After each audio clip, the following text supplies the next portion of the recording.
মা শব্দটির মধ্যে লুকিয়ে আছে মায়া, মমতা, ভালোবাসা। সন্তান যে কোনো বিপদে পড়লেই মুখ লুকায় মায়ের বুকে। সে মা নিজ হাতে বালিশ চাপায় হত্যা করেছে ৮ বছরের শিশু সাইম বাবুকে। ঘুমন্ত শিশু সাইমের বুকের উপর বসে ৫ মিনিট মুখে বালিশ চেপে রেখেছিলেন মা রেশমা খাতুন। শ্বাসবদ্ধ হয়ে যখন নিস্তেজ হয়ে পড়ে সাইমের নিথর দেহ, তখনই তাকে ছেড়ে দেয় মা রেশমা খাতুন। এরপর স্বাভাবিক মৃত্যু সাজাতে নিজেই প্রতিবেশীদের ডাকাটাকি শুরু করেন মা রেশমা খাতুন। জানান তার ছেলে ঘুম থেকে আর উঠছে না। সন্দেহ হয় প্রতিবেশীদের, ঘরে গিয়ে দেখেন সাইমের মরদেহ পড়ে আছে বিছানায়।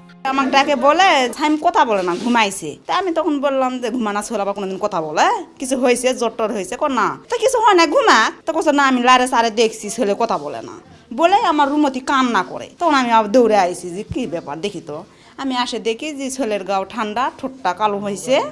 আমি আবার সাথে সাথে নাড়ে সারে দেখছি লেশ ফেসা আসলো, তখন শক্ত হয় নাই। খবর দেওয়া হয় পুলিশকে। পুলিশের জিজ্ঞাসাবাদে সন্তানকে হত্যার বর্ণনা দেন মা রেশমা খাতুন। পুলিশ আসার পর জেরাজারি করার পর ওই মহিলা স্বীকার খাচ্ছে যে হ্যাঁ আমি বালিশ ঠাসা দিয়ে মারিছি। ওই বাসায় থাকা সিসিটিভি ফুটেজে দেখা যায় মাদ্রাসা থেকে বেলা 11:30টার দিকে শিশু সাইমকে নিয়ে বাসায় আসেন মা রেশমা খাতুন। এরপর দুপুর 2টার দিকে তার ঘরের জ্বালানা দিয়ে বারবার উকিঝুঁকি মারতে তাকে দেখা যায়। ঘরের বাইরেও বের হয়েছেন একাধিকবার। ওই সময় ঘুমন্ত সাইমকে খুন করেছেন তিনি। কিন্তু কেন হত্যা করা হলো 8 বছরের শিশু সাইমকে? হাজব্যান্ড ওয়াইফের মধ্যে এমন কোনো ঝগড়া দেখিনি, তবে মেয়ের প্রবলেম ছিল যে ছেলেটা তার বাবার সাথে ঘুমায়। এটা ছিল তার বড় জিদ, আর ওই জিদটারে করেই হয়তো বাচ্চাটা মেরে ফেলছে। সাইমকে তার বাবা অনেক বেশি ভালোবাসত। রাতে ঘুমানোর সময়ও শিশু সাইম তার বাবাকে জড়িয়ে ঘুমাতেন। এটাই মেনে নিতে পারেননি মা রেশমা বেগম। স্বামীর ভালোবাসা এককভাবে পেতেই তিনি সাইমকে হত্যা করেছেন বলে পুলিশের জিজ্ঞাসাবাদে জানিয়েছেন। আমার কাছে ফোন দিছে, ফোন দেওয়ার পরে বলতেছে তাড়াতাড়ি বাসায় আসেন, সমস্যা আছে। আমি কোনো রকম গাড়িটা পার্কিং করেছি, আমি চলে আসছি বাড়িতে দৌড়ায়। আসার পর থেকে আমার বাচ্চারে মানে উত্তর দক্ষিণ করে শোয়াই রাখছে। পরে আমি লক্ষ্য রাখছি, আমার কিন্তু মনে সন্দেহ লাগছে, যেহেতু হলো সৎ মা।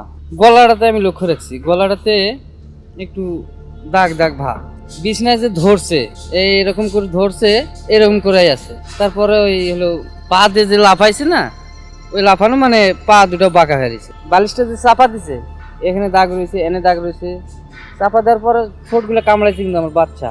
তখন কি করলাম, পুলিশে ডাকলাম। পুলিশে ডাকার পর তাও স্বীকার যায় না ও যে আমি মারি নাই বলতেছি। তখন বললো যে বাপের একটু বাইরে করে দেন, আমি সব কিছু বলতেছি। পরে আমি বাইরে গেলাম, তারপরে বলতেছে আমি বালিশ চাপা দিয়ে মারছি। 5 মিনিট রাখছিলাম বালিশটা আমার মুখের দিকে, 5 মিনিট রাখছে, একে মারছে। কেন মারলো? আমার কিন্তু ছেলের আপন মা কিন্তু মারা গেছে। ও হলো সৎ মা। আমার ছেলের হলো আপন খালা। ওর একটা আগের